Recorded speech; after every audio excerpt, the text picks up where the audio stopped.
Kaixo lagunok. Imaynaya Kaixo lagunok. Kaixo lagunok. Continuidad y cambio entre los periodos formativo e inca en los Andes bolivianos. Expansión y colapso de Tiwanaku. Tiwanaku es una civilización andina que se asentó en el corazón del lago Titicaca, en la región occidental de Bolivia.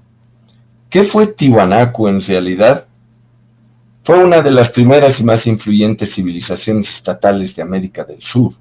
Su centro se encontraba en la cuenca del lago Titicaca y su poder e influencia se extendió por más de 600 años, tanto al este como al oeste de la región andina. Una cosa que no ha podido ser respondida hasta ahora y que los estudios arqueológicos no han logrado evidencia es ¿qué fue en realidad Tiwanaku? Un fenómeno ideológico difundido por creencias, un estado expansionista impuesto por la fuerza o una entidad política segmentaria ligado a una red de comunicaciones con una identidad compartida. La evidencia arqueológica parece decantarse por esta última interpretación. Tiwanaku cronológicamente se extendió entre el 500 y el 1150 después de Cristo, tras una serie de desarrollos que le dieron origen, que fueron la base de su expansión. Este periodo que devino en la emergencia de Tiwanaku se ha venido a llamar como formativo, que se desarrolló entre el 1500 antes de Cristo y el 500 después de Cristo. Tres fases fueron importantes en este periodo: temprano, medio y tardío.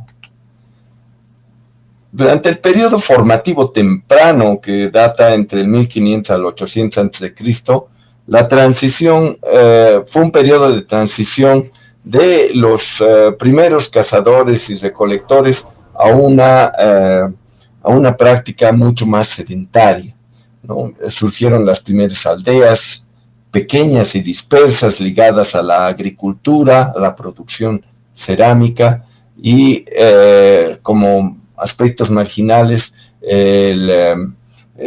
la caza y el pastoreo de camélidos. Más tarde, durante el periodo formativo medio, que data entre el 800 al 200 a.C., aparecen vestigios de jerarquía, los primeros vestigios de jerarquía social, se construyen los primeros templos y montículos, y allí las culturas más destacadas, tanto al sur como al norte, son Chiripa y Caluyo. Surge con ellos una tradición religiosa que se ha venido a llamar como Yayamama, también conocida en otros lugares como Paacanu, que en aymara quiere decir doble cara, caracterizada por estelas líticas talladas como las que se ven en la imagen. Las raíces formativas de Tiwanaku, mucho más tarde, cerca al 200 al 500 después de Cristo, en un periodo que se llama el periodo formativo tardío, muestran que la cuenca del lago Titicaca no era una sola entidad, sino un mosaico de centros políticos que aparentemente estaban compitiendo entre sí.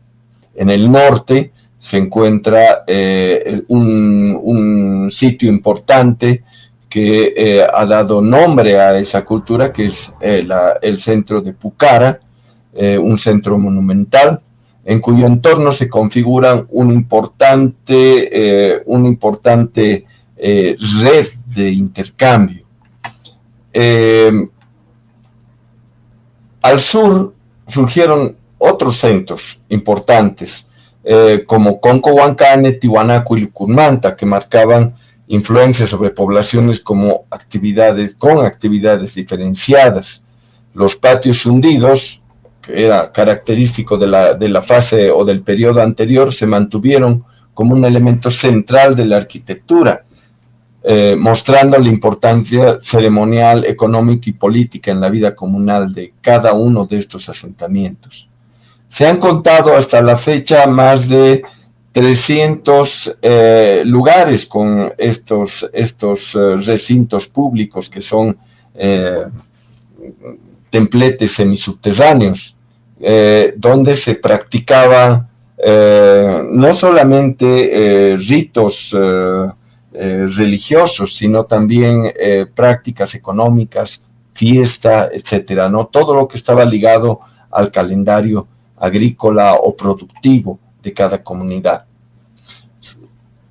Al finalizar este periodo, se había erigido ya una de estos pequeños poblados en el dominante.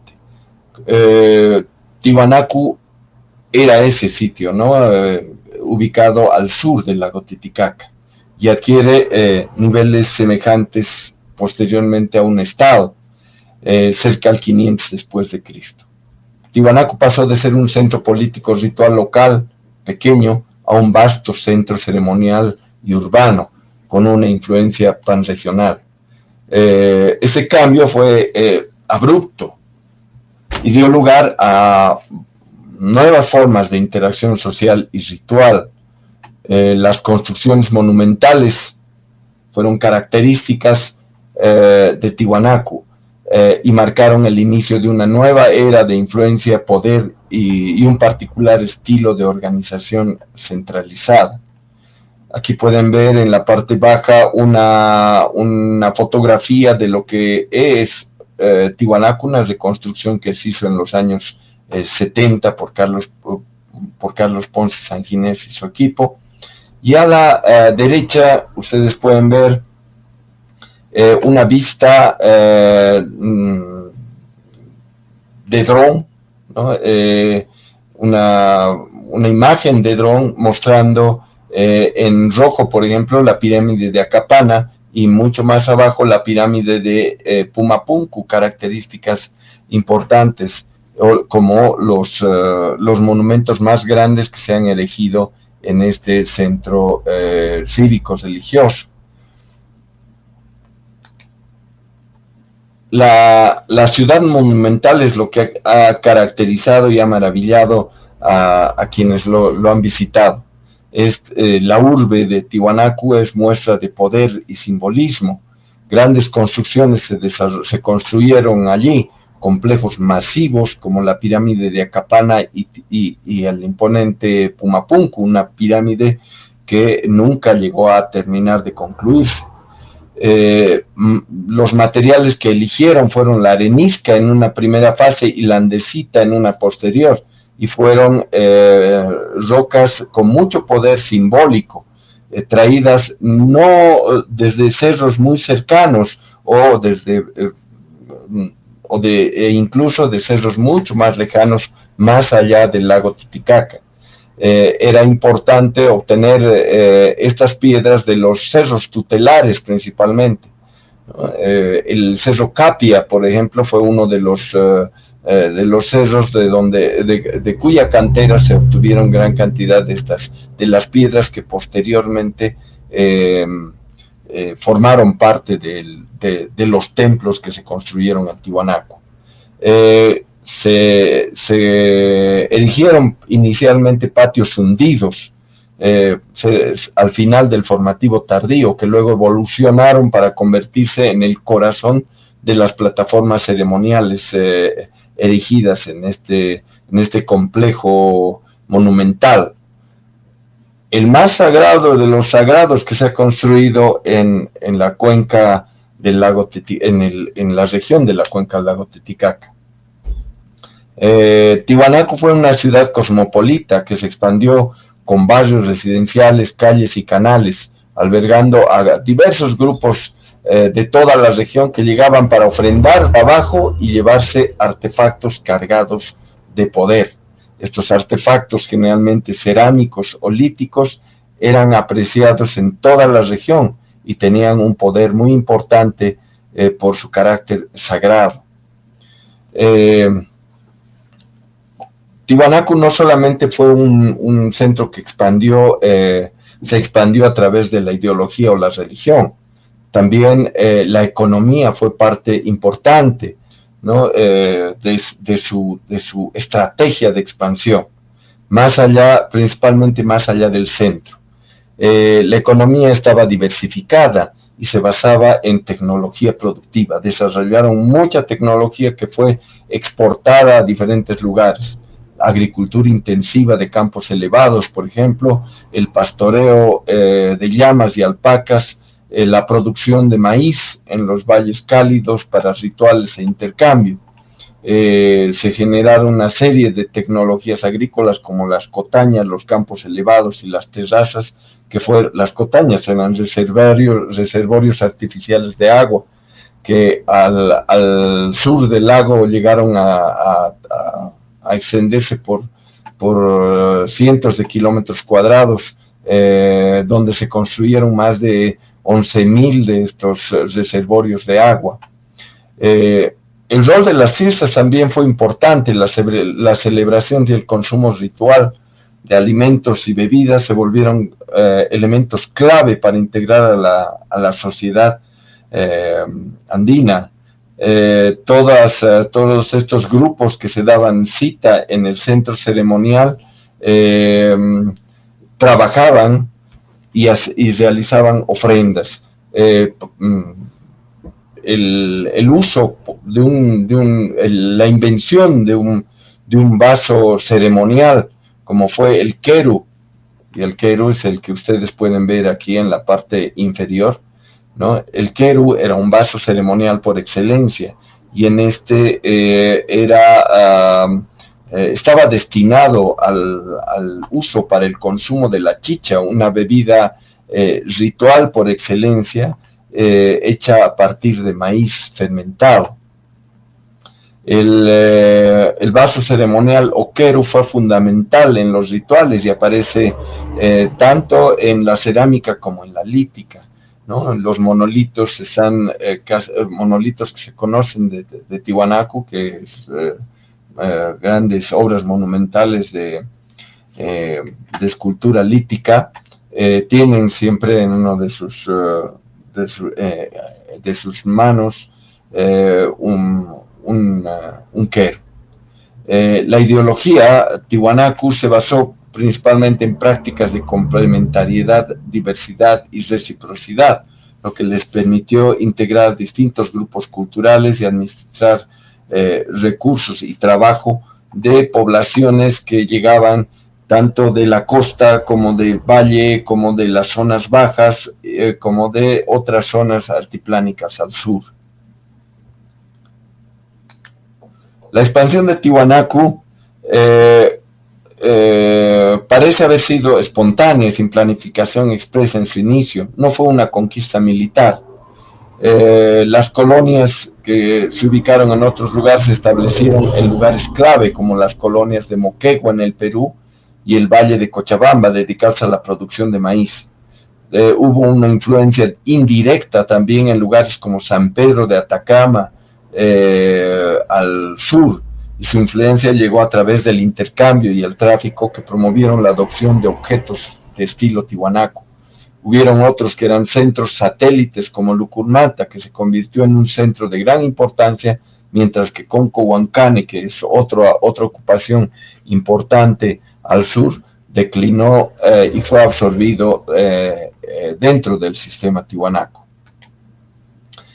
El inicio del colapso se dio entre el 1000 y 1150 a partir de una serie de manifestaciones que ya empezaron a aparecer cerca del 900 después de Cristo. El colapso fue rápido y explosivo, y la ciudad principal de Tiwanaku colapsó en tan solo unas décadas, entre el 1010 y el 1050 después de Cristo, siendo abandonada paulatinamente por la población y convertida en un lugar principalmente para ritos funerarios. La cerámica distintiva de Tiwanaku, que era tan popular y tan apreciada, fue paulatinamente en desuso. La desintegración total del sistema político ocurrió un poco más tarde, cerca del 1100 después de Cristo. Este colapso no fue un invento simple, sino la culminación de múltiples procesos interconectados.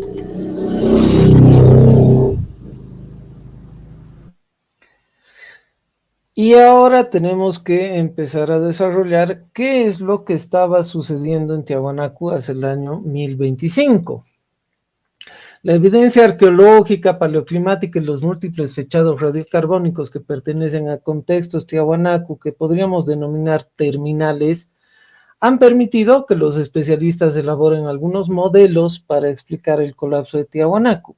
Más específicamente, modelos como el modelo ambiental climático que propone que el colapso es provocado principalmente por cambios climáticos, aridez, descenso del lago que reducen la producción agrícola y pastoral.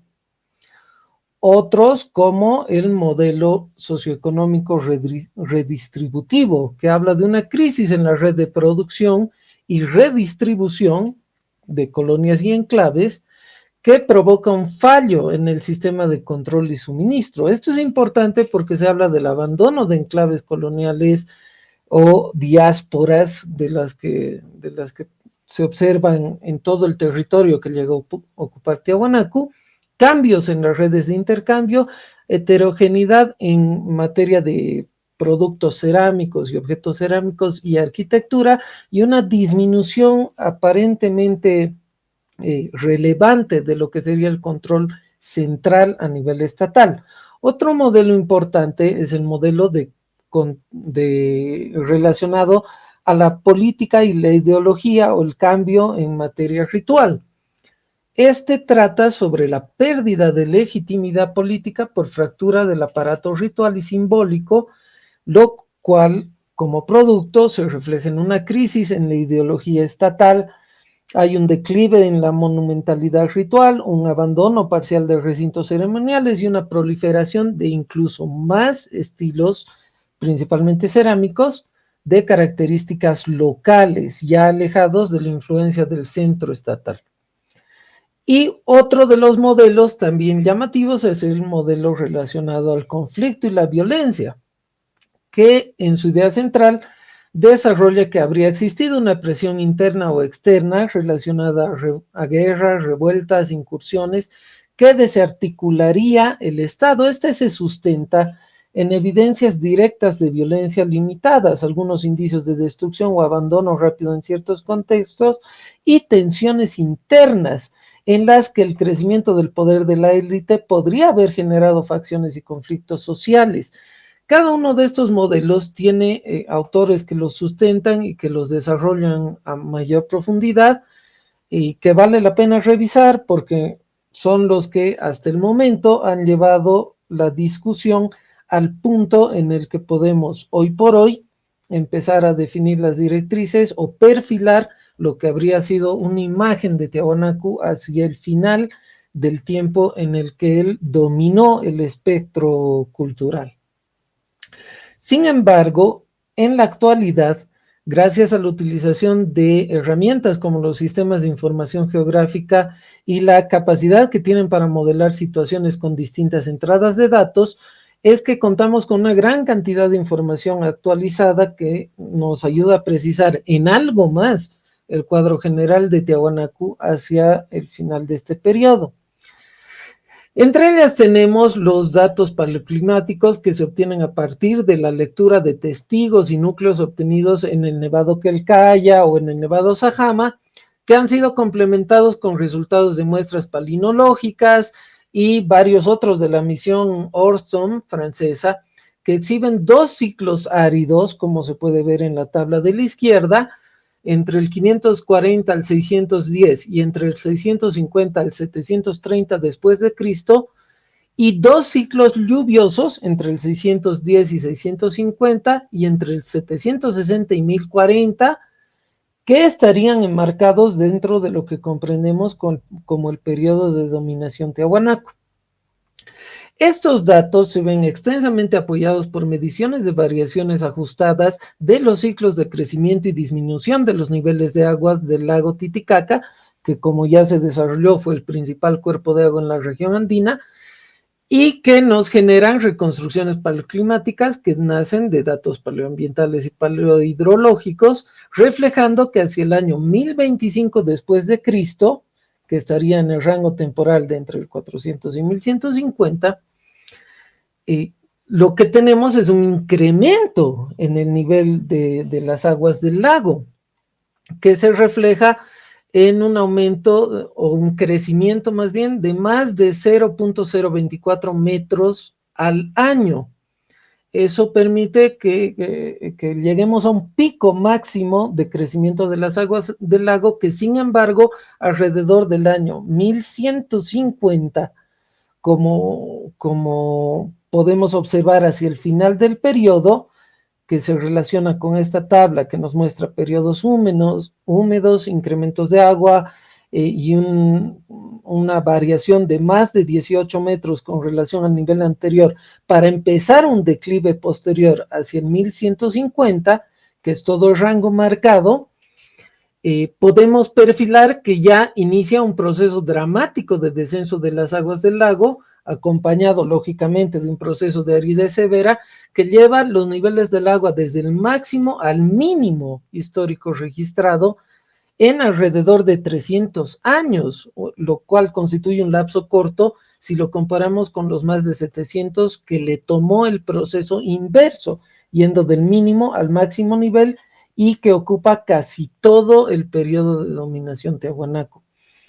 Aquí vale la pena tomar como pivote uno de los contextos arqueológicos más reconocidos hacia el final del periodo, que es la ofrenda de la isla Pariti. Esta ofrenda se trata de un par de bolsones de cerámica fragmentada que contienen alrededor, o contuvieron alrededor de 500 objetos completos o semicompletos de cerámica altamente elaborada y decorada, acompañada de una gran cantidad de restos óseos camélidos de llamas y otros objetos de alto valor, como figuras líticas talladas, placas de oro y otros, cuya datación ubica los procesos de uso y reutilización de estos bolsones entre los años 890 y 1150 después de Cristo, justamente durante lo que se denominaría el declive de Tiahuanaco.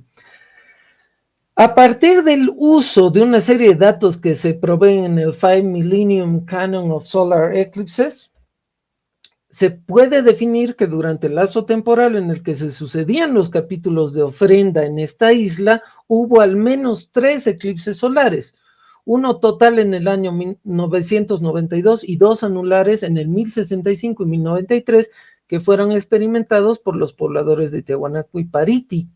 Esto reviste especial importancia si, como consideran la mayor parte de los expertos en Tiahuanaco, estamos tratando con un culto con fundamentos heliocéntricos. La propia iconografía de la cerámica encontrada parece reflejar este fenómeno desde distintas formas de representación, pero siempre círculos con un halo blanquecino alrededor. Gracias a la utilización de estos datos es que nosotros perfilamos una serie de mapas que nos muestran cuál es el umbral por el cual ha pasado el eclipse, y podemos ubicarlo geográficamente sabiendo que ha sido observado con perfección desde Tiahuanaco y desde Pariti. Ahora hay un dato curioso: cuando aplicamos este tipo de análisis que nos permiten revisar esto a nivel geográfico, encontramos, por ejemplo, que exactamente el 29 de mayo del año 1025, un eclipse parcial de sol pudo ser observado durante casi 1 hora y media desde la población de Alto en Guipúzcoa. Entonces, ahí podemos ver que hay múltiples usos de este tipo de información y que pueden ser contrastados con la evidencia arqueológica y en algunos casos histórica. Gracias a la revisión entonces de los modelos tradicionales y la suma de la información que proviene de otras ramas de la ciencia, podemos alimentar distintas herramientas que nos permiten perfilar una nueva interpretación del panorama hacia el final del periodo Tiahuanaco. Y en este caso esbozamos un modelo de multicausalidad que propone con la evidencia que tenemos hasta este punto, que una serie de fenómenos astronómicos, los eclipses, sin mucha distancia temporal entre ellos, apenas 8 generaciones, podrían ser el detonante final para una cadena de acontecimientos ya en desarrollo que colapsan una red sociopolítica y religiosa ya estresada por periodos de cambios climáticos cortos, pero dramáticos. Después del colapso que podemos observar en torno a Tiahuanacu, surge una serie de desarrollos regionales que se establecen a lo largo y ancho del altiplano boliviano. Si bien las investigaciones sobre este periodo son profusas, aún no se ha dilucidado del todo las estructuras políticas, sociales y económicas de estas poblaciones. Parte del problema radica en la comprensión de esta etapa como un periodo intermedio entre la presencia de dos grandes estados, el Tiahuanacota y el Incaico. Esto ha determinado que se considere este periodo como un periodo de transición, caracterizado por la ausencia de un Estado regional y el surgimiento de varias entidades políticas autónomas. Paralelamente, toda la información obtenida de las crónicas coloniales en torno a los desarrollos regionales corresponden al reordenamiento y desestructuración política, administrativa y social que el Incario habría impuesto en sus territorios anexados. Otro problema surge de la terminología empleada para caracterizar estas poblaciones, ya que para hablar de grupos culturales altiplánicos que se desarrollan durante este periodo, la arqueología, la historia y la etnohistoria emplean diversos términos no consensuados del todo, que les permiten entender las estructuras políticas de estos pueblos, pero para ello se emplean los términos de señoríos, reinos aymaras, jefaturas, etnias, naciones, cada una de las cuales encierra una conceptualización diferente. El término más empleado es el de señoríos y se aplica debido a la asimilación de terminología y de estructuras políticas de poder implementadas por el vocabulario de la Europa medieval de la que provenían los cronistas españoles, en la que el rey dominaba un reino. De esta manera entonces se hablaría del reino del Inca. Cada parcialidad o región local sería entendida como provincia y cada grupo local asimilado como señorío del imperio, de manera que esto permita asimilar a los territorios al tributo que debía rendirse al rey. En estos términos, nosotros preferimos emplear el término de desarrollos regionales, ya que nos permite trabajar ampliamente una serie de conceptos locales y asimilar organizaciones políticas, económicas y sociales altiplánicas que son muy particulares y que no encuentran cabida en una estructura colonial y tampoco en la terminología medieval que fue impuesta por la administración hispánica. Después de la desestructuración de Tiahuanacu, surgieron nuevas unidades políticas en los Andes, las mismas que abarcaban diversas regiones ecológicas, sin continuidad territorial y comprendiendo tierras de altiplano, valles, yungas y costas, dentro de un control comunal descentralizado y apropiación corporativa de recursos.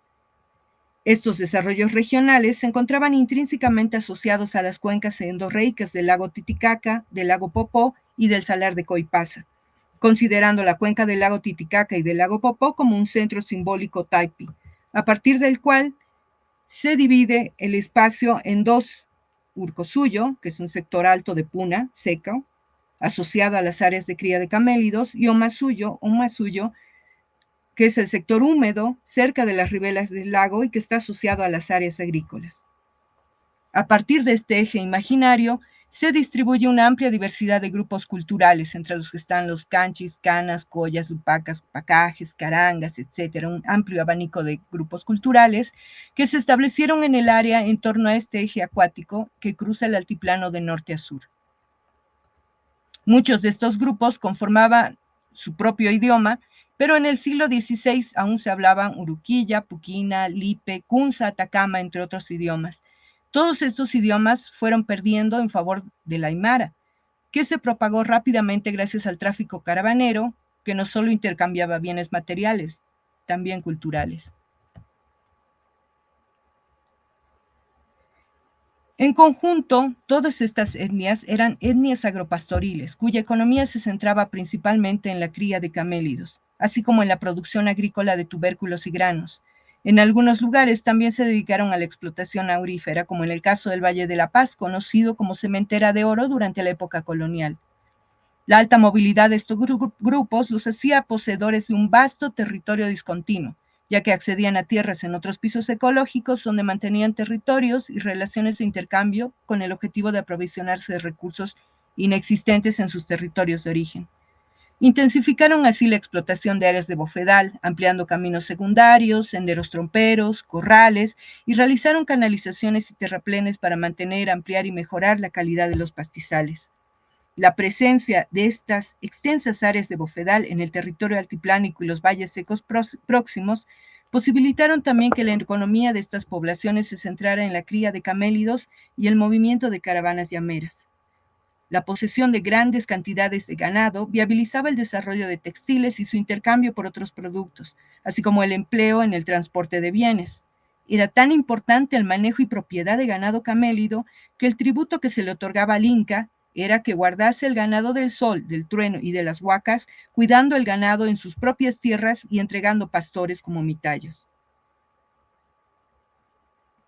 Era tal la importancia de los hatos llameros para la economía de estas poblaciones que parte de la iconografía cerámica característica se encuentra ligada a la figura del camélido. La especialización en las actividades pastoriles permitió fortalecer las actividades de tráfico e intercambio como estrategia de subsistencia en periodos de crisis climática. Esto les permitió ampliar las redes de interacción accediendo a nuevos territorios. Y es que la proximidad a diferentes ecosistemas permitió el desarrollo de un modo de vida basado en el intercambio de recursos naturales a través del empleo de caravanas, una actividad que permitía a los habitantes del altiplano intercambiar lana, cuero, carne de llama, quinoa, papas, sal y hierbas medicinales por coca, leña, maíz y frutos provenientes de otras regiones. Las condiciones medioambientales existentes en la Alta Puna limitaban la producción agrícola, haciéndola apta para el cultivo exclusivo de tubérculos como la papa, así como de cereales de grano entero como la quinoa.